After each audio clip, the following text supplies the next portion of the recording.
Hi guys, this is Sushmita, your crypto guide, and today I'll be talking about initial public offering. Initial public offering or IPO refers to the moment of private company starts offering its share to the public for the first time. It means that the public can now own a certain percentage of the company. This process of a company transitioning from private ownership to public ownership is also called going public. Many companies decide to perform an IPO to enable stakeholders to sell their shares to the public.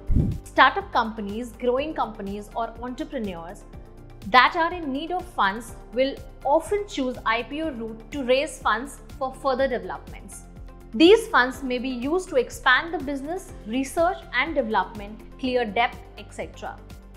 IPO offerings can also have added benefits like publicity and media coverage, attracting top-tier talent and more negotiating power with vendors. Before making an IPO, a committee of financial and regulatory experts should be formed to audit all the necessary processes.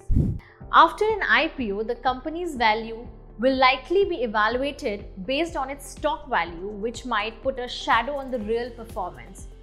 Some companies might also inflate the values of their stocks artificially, which might eventually lead to problems.